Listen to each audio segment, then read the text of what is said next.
following me around with the boom mic. All right, so my name is Joshua Prager. I'm the principal consultant of our detection and defensive services over at SpecterOps. Been with the company for about 5 years now. Primarily have a military background. I've done a little work with the U.S. Navy's Red Team before becoming a threat hunter with in-game. Done a couple federal contracts, and then came over here to SpecterOps. Yep, and I'm Nico, Shyne, originally born and raised Miami, Florida. So for all you Wizards fans out there, yeah, yesterday's game was brutal. But I went to the Naval Academy, served in the Navy for 5 years as an IP officer at a communications station, and then came to SpecterOps about 2 years ago. Really excited for this talk presentation and hopefully making it a discussion towards the end as well.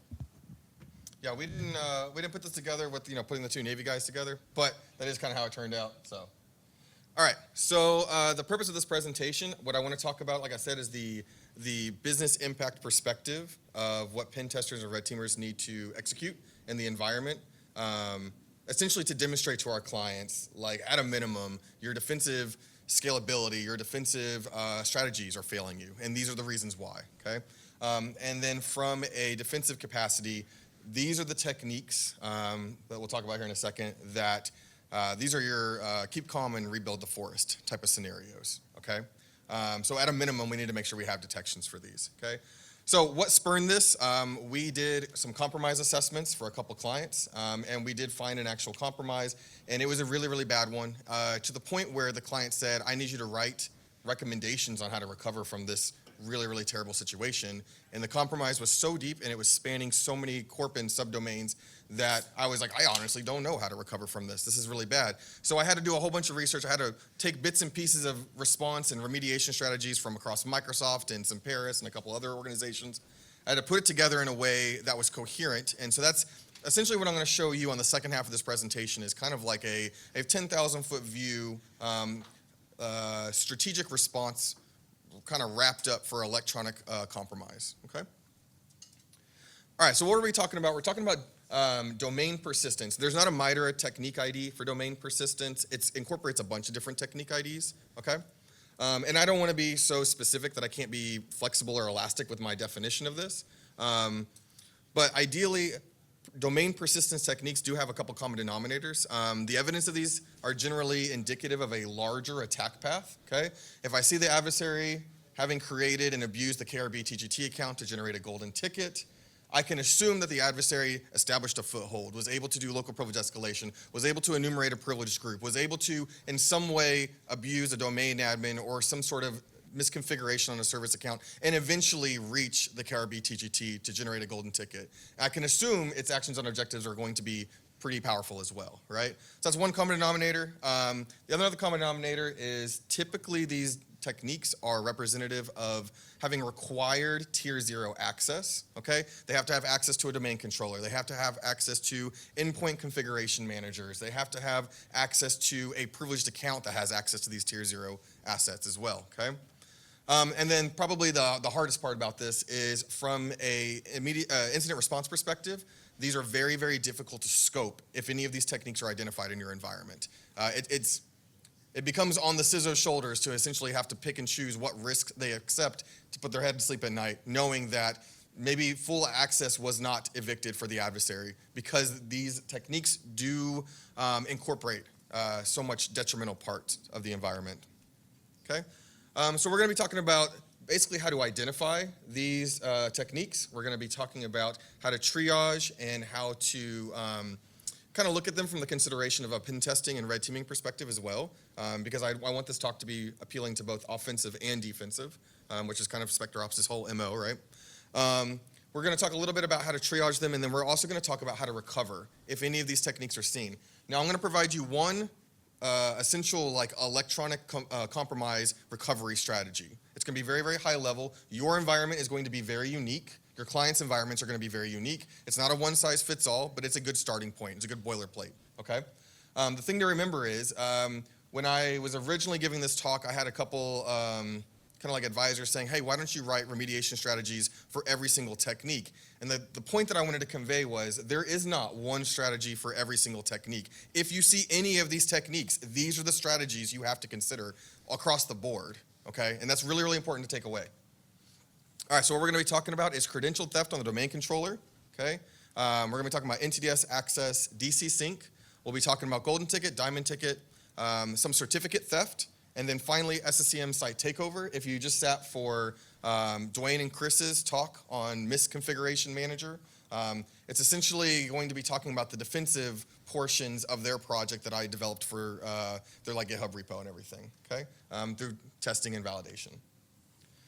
Okay, so let's get started. Let's talk about credential theft on the domain controller. Credential theft's been around for a long time. At this point, it's somewhat trivial for defenders to detect it. And then from a preventative control perspective as well, it is also somewhat trivial. So I'm not gonna like go super in depth with it, okay? There are some key differences though, when we're talking about an attack path perspective between client credential theft and domain controller credential theft. Number one is there is no cred guard on domain controllers most often. In fact, Microsoft actually, in their documentation will state, do not turn on credential guard on the domain controllers because this will completely bork LSAS, Kerberos authentication, TLM authentication from working successfully, okay? So that's something to keep in mind, right? Most client workstations will have cred guard or some sort of process injection attempt into LSAS preventative control in place, right? I've seen some organizations do like SE debug preventative controls as well. The domain controllers generally don't have that same capability or that same preventative control in there. So that's something to keep in mind. Also, if we do see interactive logins, if we're going to see them, they might be on a domain controller from a red teaming perspective. If we were going to try to find a cached interactive login of a highly privileged administrator, chances are it's going to be on the domain controller. So that's another consideration as well. Finally, this one's not in the slides, but this is just from my own experience. Attack paths are not always this super complicated, super micro granular. I started as a seated access user. I local privilege escalate by abusing a service. I eventually found some group that I was able to misconfigure and abuse, and then I was able to get to domain admin, which eventually got me the domain controller. A lot of actual compromises are as quick as possible, right? I think it's the Occam's razor principle. The simplest path is usually the most often chosen, right? So I've seen where system account is essentially abused on forward-facing SharePoint servers and web servers, okay? The adversary sprays and prays across an entire industry, thousands of targets, and they do a SharePoint vulnerability that gets them system access on a web server. They dump credentials on that. If they can find any sort of admin that's laterally moving, they'll dump credentials on that web server and immediately go to the domain controller using psexec or many other sysinternal tools and just immediately proc dump the domain controller, okay? I mean, this is like a two-step attack path. Very trivial. And from a defender perspective, we definitely want to make sure we have some sort of controls and some sort of detections that can detect that, okay? Like I said, at this point, I mean, credential dumping has been around for quite a while now. There's a whole bunch of resources and detections on it. I'm not going to get super in depth with it. But you can do process access attempts. You can use EDRs, which typically have a read process memory API call sort of monitoring capability. You can also look for any sort of handles on the target LSAS process. It's you know, this horse has been beat enough times. We're going to keep it moving. We got a lot of content to cover. All right, so let's talk about NTDS access. So NTDS. The NTDS.dit file is the Active Directory users and computers database file. Adversaries will typically try to figure out a way to break the deadlocked capability of that file. Essentially, the domain controller is using Active Directory users and computers all the time. And so adversaries have to figure out a way to bypass hard locking that file from access. But there's a ton of different ways. Invoke Ninja copy.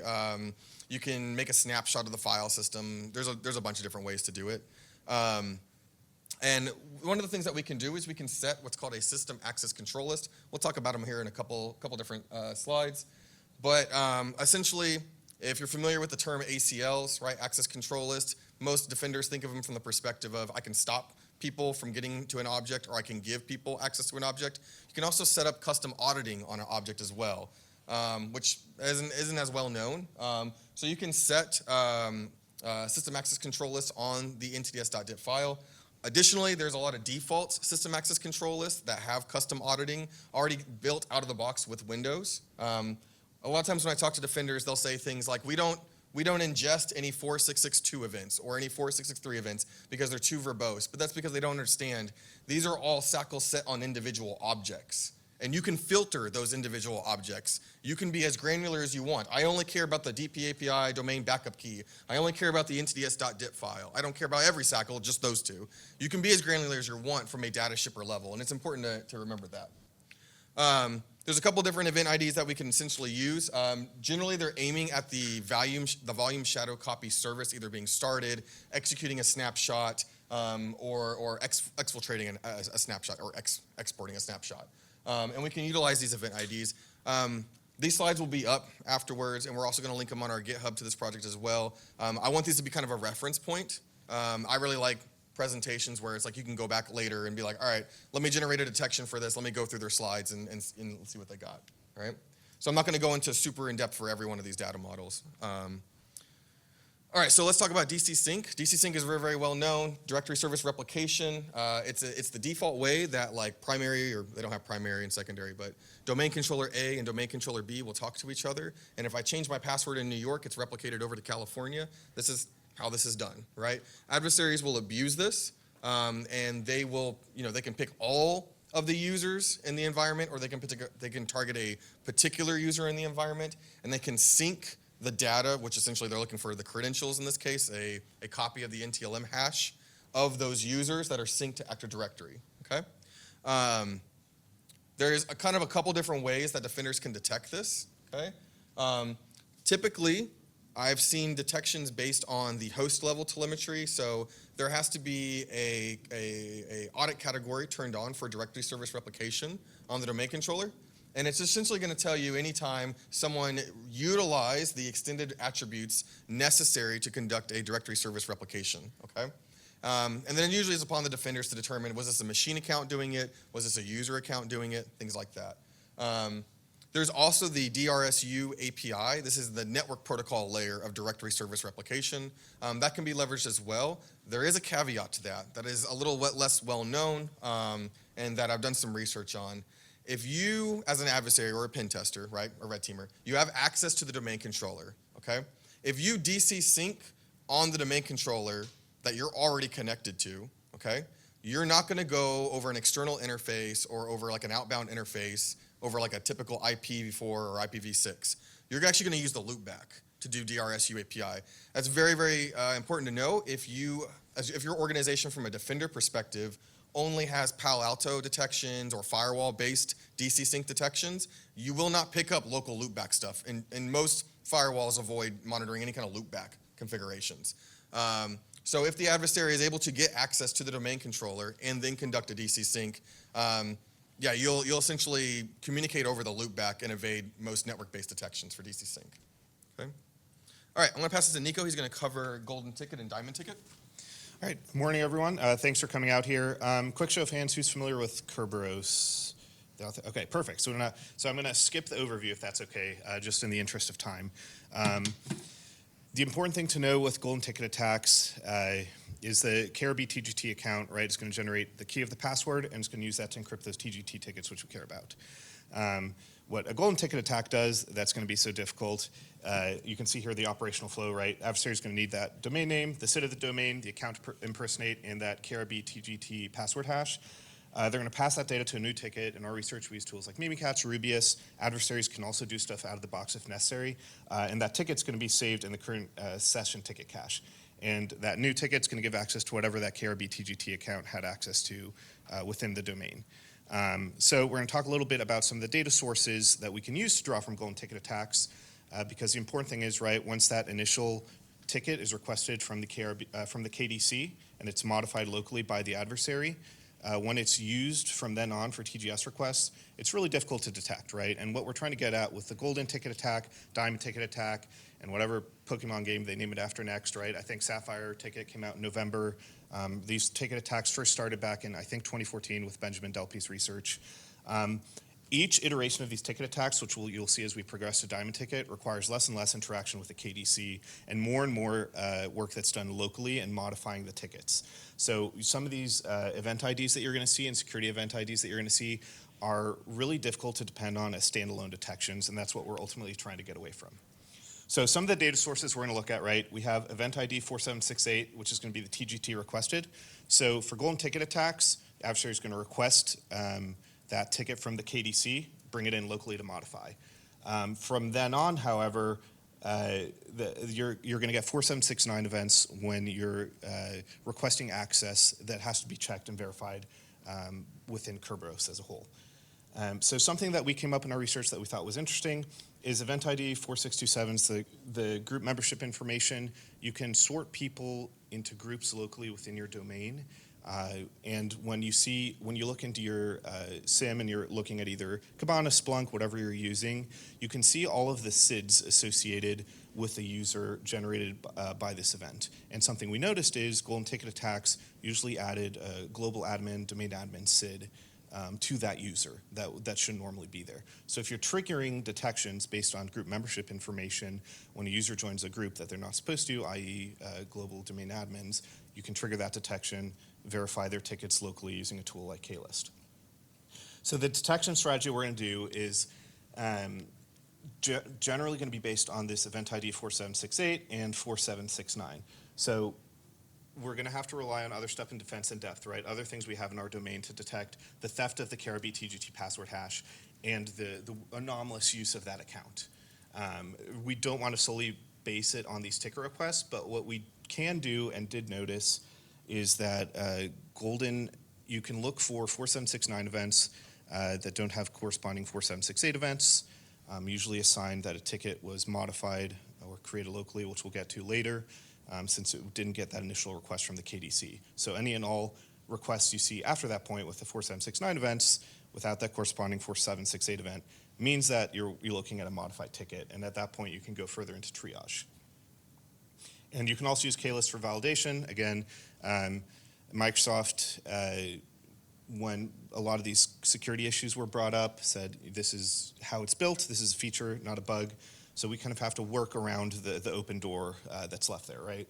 And you can use tools like Klist locally at the triage level, but as of now, and there could be third-party tools I'm not aware of, I didn't see any, at least in the course of our research, that were in a mature state by any means.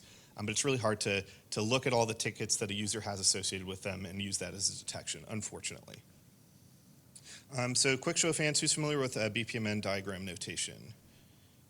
Okay, cool. So this is traditionally used like in a business setting to go through processes and inefficiencies within those processes. So like, McDonald's, when they first started out, they had BPMN diagrams for like, if customer orders this, what next, right? And I'm sure we've seen variations of that throughout. So because golden ticket can be obtained via a variety of different tools, a variety of different methods, we thought this would be a more appropriate way to walk through the attack path than showing those abstraction maps we showed earlier. Because not every adversary could use a different tool, it's going to trigger different events, and you can't necessarily map those one-to-one. So we have these three swim lanes here that show entities that we care about, the adversary, domain controller, KDC. So their adversary is going to obtain initial access, they're going to get domain admin, DCSync, or any of the other techniques that we talked about to get that KRBTGT hash stolen.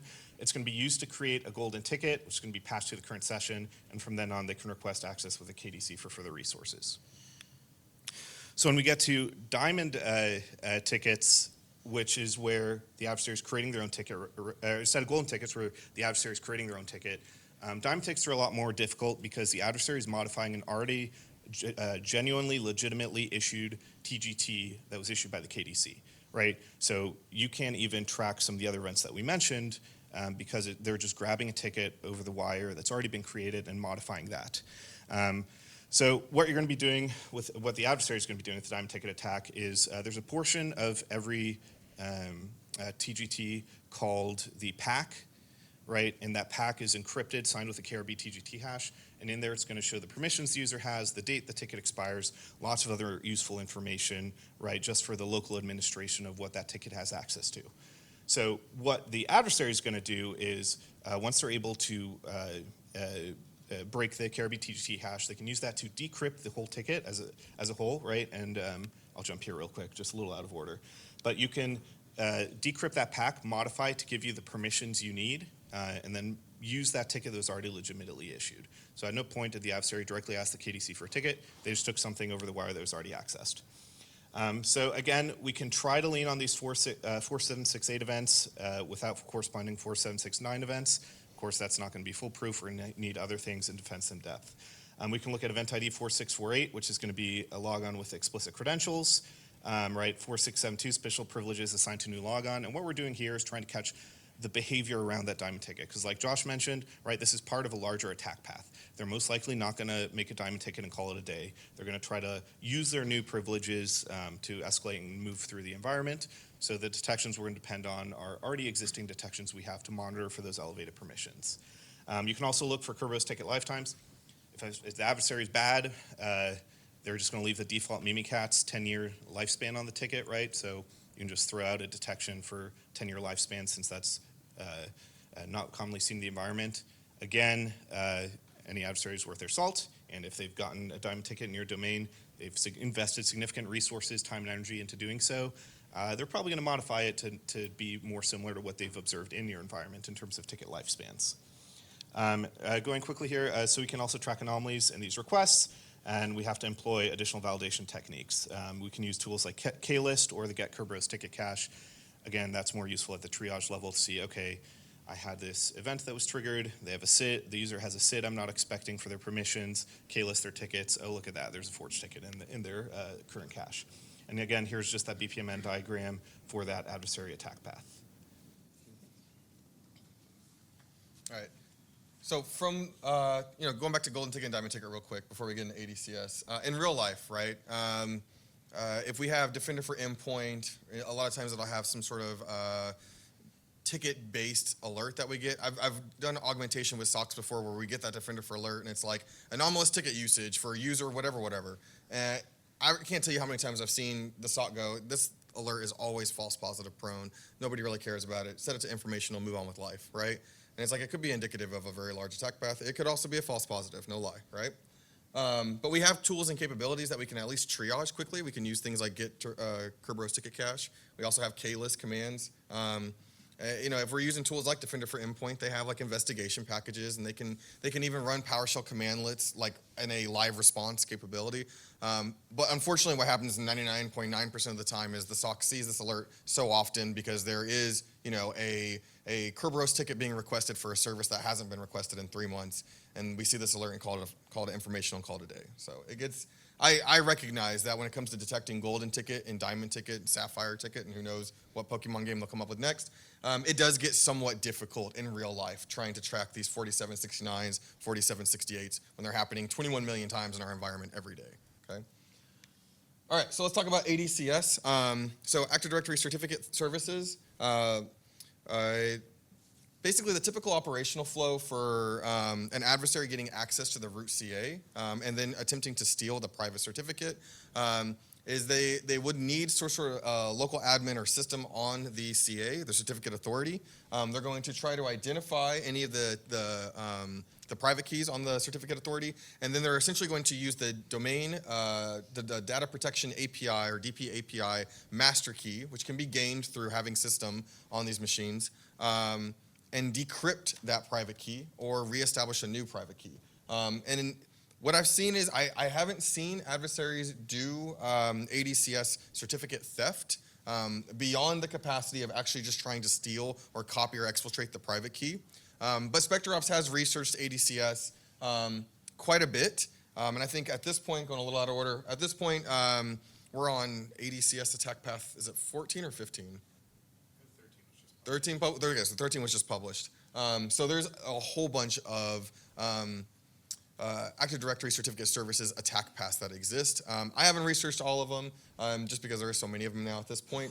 I've researched basically the adversary was able to get to the root CA and they were able to steal certificates that way. And in the case that happens, an adversary can essentially forge a certificate for any user in the environment except for the KRBTGT. And then from a domain persistence perspective, they can use these the stolen private key, forge their own certificates, generate a custom TGT, and then cache that for that session specifically. Okay. Will and Lee have done a lot of research. I think Certified Pre-Owned came out a couple years ago. And in there, if you haven't already read it, I highly recommend it, especially if you are a defender, okay? Because not only do they have these attack paths, they also have detect 1, detect 2, detect 3, and they have really well-researched actually they actually work. They actually do fire in real life detections. And so we have a whole bunch of different custom event IDs in here that aren't typically mentioned when we're talking about certificate services. So we have event ID 5058, so an operation on a key file was conducted. We also have 5061, an account opened a key file. We also have event IDs related to exporting, to backing up, and to accessing these keys as well. Like I said, if you haven't read the ADCS attack paths by the certified pre-owned paper by Will and Lee, again, I highly, highly recommend it, especially if you're a defender. It's not just for offensive teams, okay? All right, so if you were in here a little while ago while Chris and Dwayne gave their talk on the misconfiguration manager, so I contributed to that project as well. I did a little bit of the defensive research and the detection research for them, and this is essentially what I came up with, okay? So we're talking about, there is quite a few different site takeover SSCM attack paths that exist. What I'm gonna be talking about is NTLM coercion, NTLM relay, and then eventually interacting with machines in the capacity of the SSCM machine account, which is executing as local admin on whatever endpoints are in that SSCM site, okay? So the simplest way I can explain it, if you're not familiar with it, is an adversary can tell we'll call it target A, and in this case, target A is going to be the SSCM site server, okay, the primary site server. And we're going to say, hey, I want to coerce your authentication attempt to my attacker or my attacker workstation or my attacker-controlled compromised endpoint, right? We're going to coerce that authentication. That SSCM site server is going to attempt to authenticate to us with NTLM, okay? When it attempts it, we're actually going to listen and relay it to target B, okay? And target B is typically a database server that's also located within this SSCM site as well. That SSCM site server's machine account has local admin privileges typically on any of the machines that are within its site. So when I coerce the authentication and then I relay that local machine account's authentication to that database server or that target B, right? I'm now interacting with target B in the context of the SSCM machine account, and I'm doing so as a local admin essentially. And then I can start running like database queries and pull out additional information or further compromise, okay? After that, we can start abusing things like RBAC roles. We can start getting into utilizing the configuration manager API tools. The reason I incorporated this in there, I did a red team assessment recently, and we had already gotten site admin on this client's environment within about 5 hours. It was very, very quick. It was very, very aggressive, and it was very trivial for us to do so from a red team perspective. And we had essentially local admin privileges on any of the endpoints within the site. We were then able to further compromise other SSCM sites, and so we had full administrative privileges over like the entire domain and its corp domain and subdomains, right? So it was really, really bad. And I don't typically see SSCM considered as a domain persistence attack technique. However, I can literally just use Configuration Manager's API tool to cut myself beacons left and right all over this environment as a local admin. And that's crazy to me. So we have done a lot of research. I have done a bunch of research into detecting this as well, okay? The best detection for this particular attack path is, like I said, we're going to coerce that machine account authentication and relay it to another host. So what we can do is we can look for just successful logon events, event ID 4624, and we can see that the host name here is server 2. However, the username that logged in is SSCM $. So that's supposed to represent like the SSCM site admin, right? Or the SSCM site server. So we're seeing this SSCM site server machine account logging in to servers and hosts that are not the SSCM site server. And that would stand out as definitely an anomaly. I was able to put this detection together pretty quickly, and I highly recommend you add that to your organizations as well. And it was very, very good at immediately picking out this NTLM coercion and relay, okay? The only thing to keep in mind here is that the SSCM site server, all endpoints in your environment, all the machine accounts will conduct a successful logon event to your domain controllers. This is just typical like machine accounts doing their auth thing to the domain controllers, and you can just completely exclude this and you'd be all right, okay? Additionally, I haven't talked about it, but we can also set SACLs on the system access control list that we can do for additional auditing. We can set system access control list on the system system management OU or container within Active Directory users and computers. So tools like SSCM Hunter or Power SSCM, what they're going to do, or Sharp SSCM, what they're going to do is for the enumeration piece of it, the find commandlets and stuff, they're going to query Active Directory with LDAP requests, and they're going to attempt to parse out the system management container in Active Directory. System management container contains all of your SSCM or configuration manager endpoints, as well as any sort of configuration manager server data in Active Directory users and computers. Okay, so you can set system access control list on that container and say, hey, fire if there's an anomaly from my baseline of what normally accesses this data. So if there's any sort of LDAP access request to the system management container, you immediately know that, hey, someone's trying to do enumeration commands in SSCM. Okay? All right, so I'll go ahead and give it to you. Yeah, so we're going to just briefly go over some of the steps that you can look at as you begin your domain recovery process. I feel like a lot of the times when you Google this, or if you ask ChatGPT or whatever, it'll just be like, rotate the KRBTGT twice. There's always someone from the back of the room who's always like, rotate the KRBTGT twice. And it's like, hey, it's a bit more in-depth than that. Right, it's 2024. Hopefully we've developed some additional steps that we can use to try to fully ensure that the adversary has been eradicated from the domain. All right, so a lot of organizations are going to have domain recovery strategies because of compliance, right? A lot of organizations we see hire red teams because of compliance. They have certain policies in place because of compliance. From my side, coming from the Navy Comm Center, we had so many compliance regulations, so many fail-safe documentation. Can I tell you how many times I looked at them? No, right? And the point is, a lot of times they're written for compliance, put on a shelf, and they just collect dust until the next CISO comes in. So what we want to do, right, is help walk through some steps that provide quality and valid testing. Because without those two things, you can't fully be assured that the adversary has been eradicated from your domain. We've worked with clients before, thought they eradicated the adversary, found additional behavior when we came back for a second pen test, right? Can potentially be an issue. So some of the things we're going to talk about when we're talking about ensuring these quality strategies, we're going to talk about the strategy per environment category, right? We don't want to do a one-size-fits-all. Again, the issue with domain persistence is because everyone's AD environment looks so different, you have to tailor it and go through kind of these research and validation steps within your environment to see what works for you. We also want to ensure each strategy has a successful exit scenario, right? We want to make sure we have a point at which we can say, under our policies, we have done our due diligence and the adversary has been eliminated from our environment to the best of our knowledge and abilities, right? And that's all we can do. We're not saying these are going to guarantee 100% the adversary's gone 100% completely eradicated, but you should have some steps, some metrics that you're using to help drive how you arrive at what you feel safe as with risk in terms of an organization. You also have to consider worst case scenarios, right? How are you going to recover with Veeam if the DC that manages that RDP authentication is compromised, right? How are we going to use some of these default tools in a worst case scenario, right? If the adversary has a diamond ticket, a sapphire ticket, a golden ticket, it's been able to elevate and gain global access through the domain. I mean, we just saw recently, right, with MGM, what having a global domain admin did to that organization, right? You don't necessarily have to come up with huge exhaustive lists for like end of the world scenarios, but you do need to consider the worst case scenario for organization. And that does require identifying what are our tier 0 assets, what are our crown jewels, what do we care about. So some of the guidance we're going to talk about is determining the scope, how you can do that, replacing or reprovisioning domain controllers.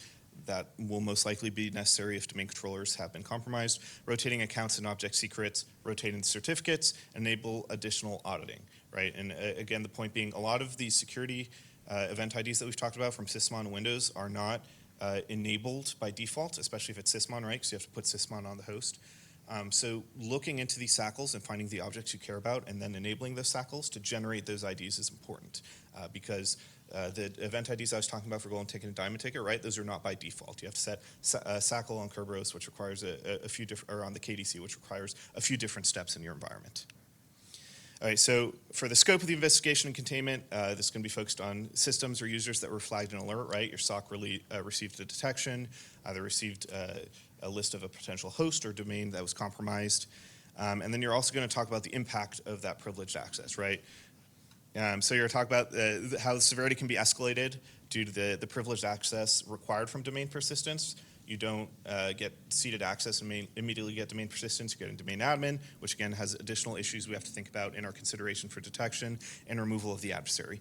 And like we talked about at the beginning, it's going to be evidence of that larger attack path because it takes time, money, energy, and talented people to successfully carry out a domain persistence attack. It's most likely not just going to be for fun, although it could be, who knows.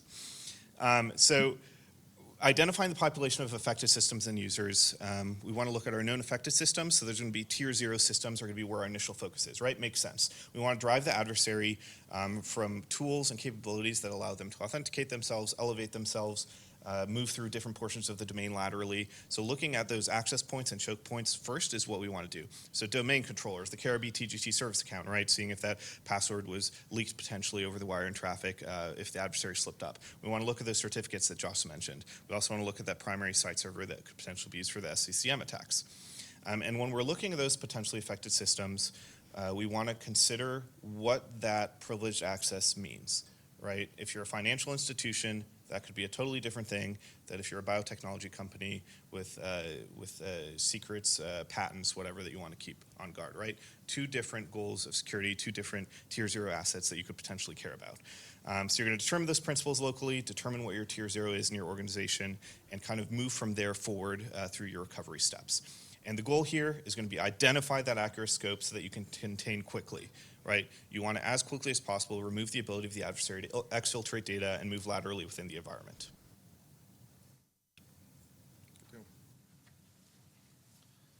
All right, so let's talk about reprovisioning or replacing the domain controllers, okay? So like I said, with these tech techniques, the common denominator here is that it's generally very difficult to scope these, okay? In the case that I was talking about, the adversary had dumped credentials on the domain controller for that particular client. And so we had to really consider reprovisioning the domain controllers.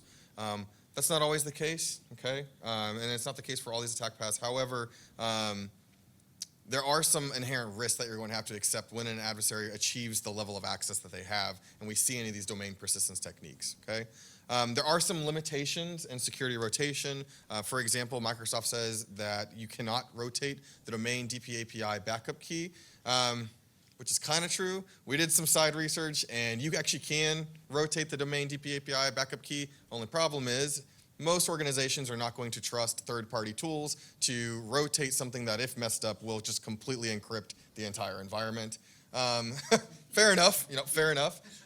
Yeah. And then also, it was kind of a 50-50 shot. The way that you actually rotate the domain DPAPI backup key is by deleting the reference pointer to the domain DPAPI backup key. And if you delete it, Active Directory should basically recreate a new domain DPAPI backup key, okay? However, if it doesn't, you have a 50-50 chance here. If it doesn't, you've just encrypted and ransomwared your entire organization, which would be really, really terrible. So we don't recommend doing that, and neither does Microsoft, and that's fair enough, right? So let's talk about reprovisioning a domain controller. I'm not going to get into all these steps. Like I said, use the slides as a reference later on. Those are my favorite type of presentations where you can go back and download them and use them over and over again. But just from a high level, the key to reprovisioning a domain controller is making sure that you're doing or conducting these health checks throughout the whole process and validating that replication has occurred successfully. And there's a couple of different ways that we can do that. These steps essentially right here, we have rep admin, rep summary, rep admin queue, rep admin show errors only. These are essentially how we can check the health of the domain controller and make sure that it is correctly replicating across the domain when we are reprovisioning a domain controller or taking an existing server and promoting its domain controller. The reason we have to make sure we get this right is because if we bork this process and we did not check health, we could end up just ruining DC to DC communication, which can severely hamper your recovery process. You're increasing dwell time. You're also costing production a massive amount of money. So we have to be very, very careful. These steps have to be very carefully considered for your organization. I've been querying and polling a whole bunch of companies, and nobody is considering these steps. Very few organizations are actually testing and validating their electronic compromise strategies, okay? Most of them just have it because of SOC 2 compliance, which is great. All right, we also got to consider rotating user accounts. Rotating user accounts is trivial. Most organizations do it on a periodic basis anyways, and there's a whole bunch of scripts out there that'll help you do it. When it comes to service accounts are a little trickier. 90% of the organizations I work with have some sort of decrepit legacy service account made by some software manufacturer that hasn't existed for the last 3 decades because everyone who made it is either dead or retired, and they cannot change the service account for any reason because the entire production rides on this one service account's shoulder. I get it, all right? Document those things. That way you know when it comes to these sort of scenarios, it's like, hey, we can rotate everything except this account right here because we will just completely destroy our production capability, okay? Same thing kind of goes for Kerberoastable accounts. If you're an organization that gets frequently pen tested and you're getting Kerberoastable pen test over and over, the one thing that I like to see from clients and organizations, if we can Kerberoast a particular legacy service account, I like them to come show me and say, hey, we know. This is a known finding. We've documented our Kerberoastable accounts. We know which ones we cannot rotate because all the production lies upon their shoulders. We know. But what you can do as a defender is you can set up additional system access control lists, those SACLs. You can set up additional auditing on those service accounts so that when maybe you cannot rotate them, you can at least monitor them significantly closer, okay? All right, so that's just kind of the same thing. Communicate with security engineering for the purposes of minimal disruption of production. When we're talking about the KRBTGT, okay? So you do rotate it twice, but it's a bit more complicated than that. Microsoft has a script called new KRBTGT keys. It's a PowerShell script. What it will do, which is really, really helpful, is it will check the replication health of your organization or your domain controllers as you're rotating the KRBTGT. You can just simply run it. It will rotate it once. It'll validate health is good. It'll validate replication is good. It'll validate that the other domain controllers that were required in the scope have also taken the new KRBTGT account, and then it'll rotate it again, okay? And the reason you do that is because the KRBTGT account will save the previous password. Okay, we're running close on time, so I'm trying to go quick, okay? When it comes to machine accounts, I do have some considerations when it comes to rotating machine accounts, but the truth is, typically machine accounts are already every 30 days by default going and getting a new machine account password. If you are a pen tester or a red team or just a hobbyist, if you ever dump credentials, typically you'll dump the machine account credentials as well. You've seen those passwords. Those things are like 30-something characters long and they look ugly as hell. Ain't nobody guessing that thing, right? So when it comes to machine account password rotations, though it is probably a necessary step from the put your head to sleep at night and feel confident that the adversary has been eradicated, I wouldn't necessarily say it's absolutely necessary to complete a full domain recovery, okay? I do want to quickly talk about domain forest. So if the adversary is able to abuse trust delegation and trust hops between the forest, right? We do want to consider that the inter-realm trust key could be compromised. There is a way to rotate that. Microsoft does have documentation based on using the NetDom binary that will go and rotate the inter-realm trust key. This was kind of hard to source out and find. The trick to this is there is you have to do a trust side to an untrust side, and you have to kind of make sure that you're doing everything correctly. It's a bit tricky. Nico and I have a blog post where the second half of that blog post does kind of give an example scenario of how to rotate the inter-realm trust key. You mess that process up, you ruin DC to DC and subdomain to subdomain communication. So, like I said, make sure we've got these things documented and tested. It's very important we test them, okay? For rotation of the PKI, so in that compromise I told you about for the client, their root CA was compromised, so we did have to write recommendations for root CA. Out of all the steps I've showed you so far, this is probably the most painful because you have to revoke all certificates throughout the environment and then you have to go and validate that those certificates were in fact revoked, which means you have to tell the machines to go and refresh their certificate revocation list. It's kind of tricky.